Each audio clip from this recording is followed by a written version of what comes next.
By faith Enoch was translated that he should not. By faith Enoch was translated that he should not see death, and was not found, because God had translated him. For before his translation he had his testimony that he pleased God. That he pleased God. Well, now I'm going to just have to write this a bit. All right.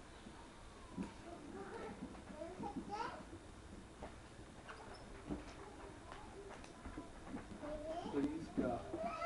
So in the up relationship, our goal is to please God.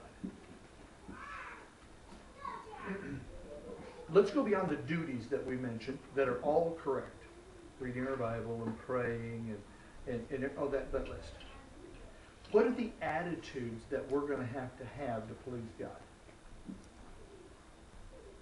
Jamie, give me one. An eternal mentality.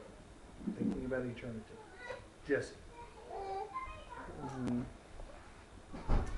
Where you're humble and you're willing to do different things, go outside your comfort zone, what you might normally be accustomed to doing.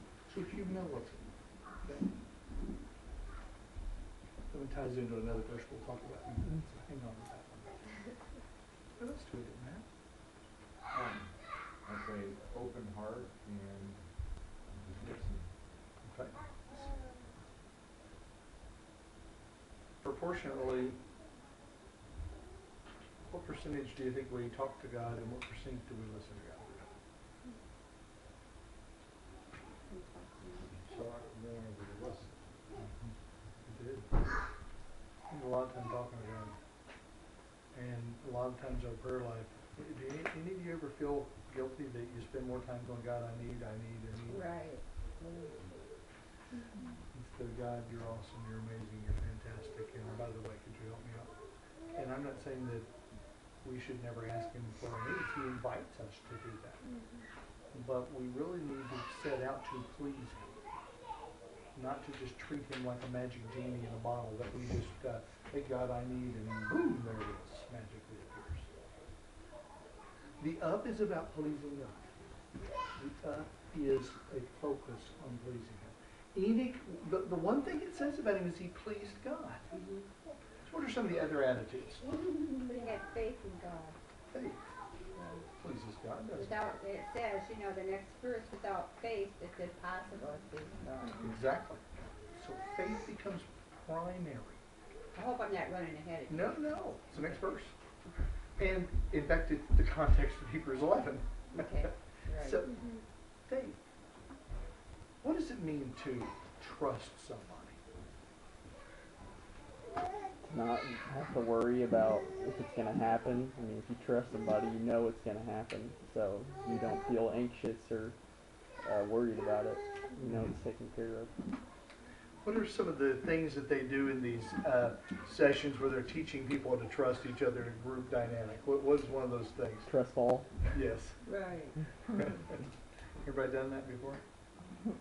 Lori, would you stand and fall in Matt's arms and he's blindly backwards and he's okay. Okay.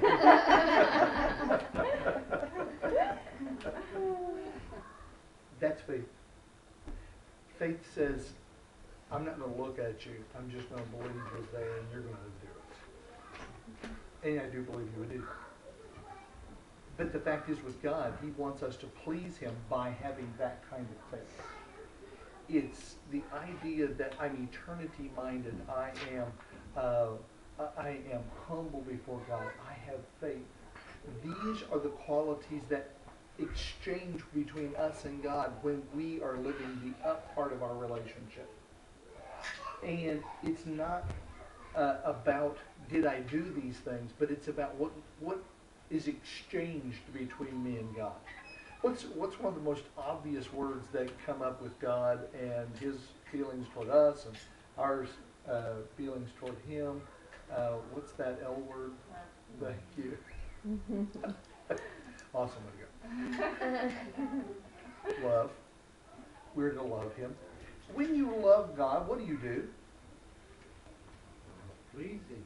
You want to please him. Right. Almost a circular argument, isn't it? Yeah. I want to please him, so I love him, and I love him. I want to please him. do when you love somebody? When you do Sure. things for them. You want to do things for them. Show affection towards them. Show affection. Mhm. Paul, are you Right. just nodding in agreement, or are you getting ready to chime in? No, You make sacrifices too. I mean, you give up things that you might want in order to please them, because just because you love somebody doesn't mean you're gonna have the exact same desires that that person has, or same wants or whatever, but you give up some things in order to please what they want for you. And, that's how it is with God. I mean, He has a direction for us, but sometimes in our natural state and in our flesh, we're like, oh, that's not really what I want, but I know that God wants me to do this, and then when we follow through in obedience, we find out it's not as bad as we think all along, but we do have to make sacrifices that initially might seem more like a real sacrifice than it actually is. And what does sacrifice do to us? When we're at that point where we're called by God to make a sacrifice, what are the emotions that we are feeling? No. No, reluctance, Fear. fear, Right. Fear sets in. the anxiety of the unknown. Right. Everybody's like that. The fact, though, is that whenever we take the step by faith and trust Him blindly, I don't see what's coming next. I do so not because I'm blind. I do so because I see the evidence that God is trustworthy, and He is always looking out for my benefit. And so He does not, even though it might feel like a blind move at that moment for me, it is not blind in the reality that I already know God has been faithful and good, and He has blessed me. The up part of this relationship is so very important. It will take you time, it will take you energy, it will take you effort. Now, Jesse mentioned humble. I'm going to just go ahead and add this, and we'll kind of fill it in as we go. But if somebody would like to go ahead and look up Micah chapter 6 and verse 8.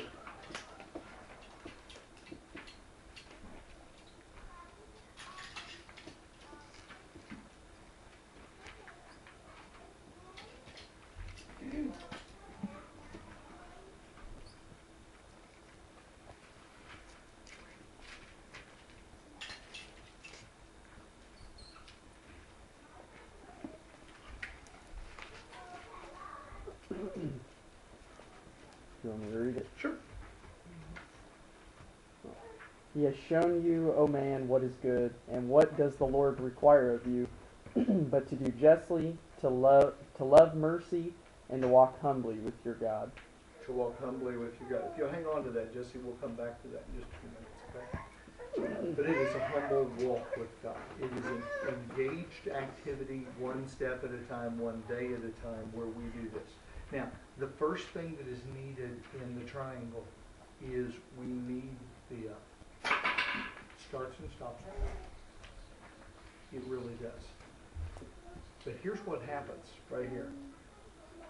After we've been serving God for a while, this one has a tendency, and there is a risk, that I'll start doing things because I know they're right, and I've done them before, but I start doing them on autopilot, and I'm not walking with God. I'll give you an illustration.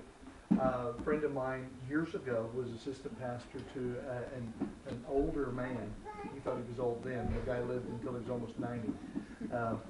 And the guy was been pastor of church for years, and he comes walking into the pastor's office, and he is sitting at his file drawer pulling sermon notes out that go back 25 years, and he's throwing them in a trash can, and he's dumping everything. Well, the young guy at the time, young, he's in his early 60s now, he said he panicked.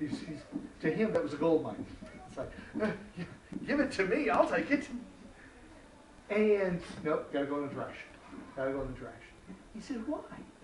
He said, because I've reached a point in my ministry where I'm relying on my past notes, and I'm not relying on my everyday relationship with God. I need to be studying for these sermons, not pulling out past events. And of course, he goes immediately from the gold mine is being lost, it's being thrown away, to lesson learned. It's like, oh wow. Right. If I want to be a pastor, which he's been a pastor for years now, I must stay in that daily walk with God. I must be humble before Him. I must be close to Him. I must engage with Him. So the up is important because it's a humble walk. Questions or comments about up? I guess one of the things I think about is the fact that we have the most growth and, we get closer in those difficult times when we're out of our comfort zone. I mean, when we talk about, well, we're still reading or we're still growing, but really those times where we're out of our comfort zone that we're kind of pushing ourselves beyond, where we get the most growth and we get. I agree. I do. And in fact, the testimony of Christians around the world is that whenever they have been in some political situation where the government's oppressed Christianity is when the Christianity thrives. That's amazing. And these guys that I talked to them, and they said the biggest sorrow of their life was whenever they were given democracy and freedoms, and now they didn't feel like they needed God. The crisis wasn't there, and the church is emptied, and they struggled. And when we asked this guy about his history, that's what he said. That's a good point. Something else? When you were talking about how much we talk versus how much we listen, I think now it's really hard to listen because you stay so busy and everybody's got everything scheduled and routine, and you never take time to just be quiet so that you can hear. That's so right. And yet the Bible commands us to be still Right. and know that I'm God. Right. And waited patiently on the Lord. I've thought that a lot about when I see people of every age, really. I mean, maybe not older people as much, but they are, they're exercising, or they're young people are in different situations with the headphones in their ears. It's like there's always some noise of some kind going into our brains, And I've thought that a lot when I'm walking or exercising or whatever. And yeah, I do want that music, and I want something to help me with that. But like, there are times when we need to have zero. We need to have just quiet, And I feel like that we don't have near enough of that today because of the technology that we have and the busy lives we have and everything.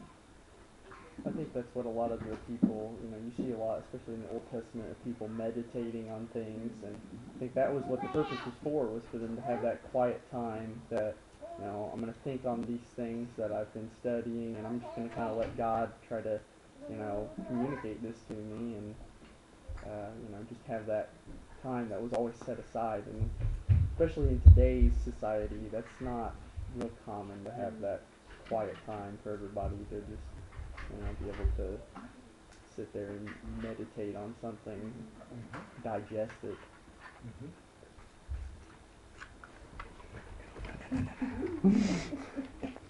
Say hi to Peter. Hi, Peter.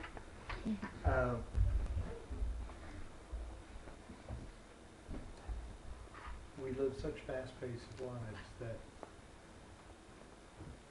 a lot of times what we process information not wise about God, it almost runs in and out with a frightening speed. Let me illustrate the point by asking you a question. What did I preach this morning? The kingdom of God. How you get it? How you get in. Right. What did I preach last Sunday? Introduction. Talked about how Satan Those two things. Right. saw his own power and how he wanted to take away God's kingdom. Two Okay. kingdoms. There's two kingdoms. Yes. Light and dark. What did Peter preach that Sunday night when he sat right there? To train in such a way to be like Christ, like you're training for the Olympics. Naked. That is I the know Greek naked meaning. came up. Yeah.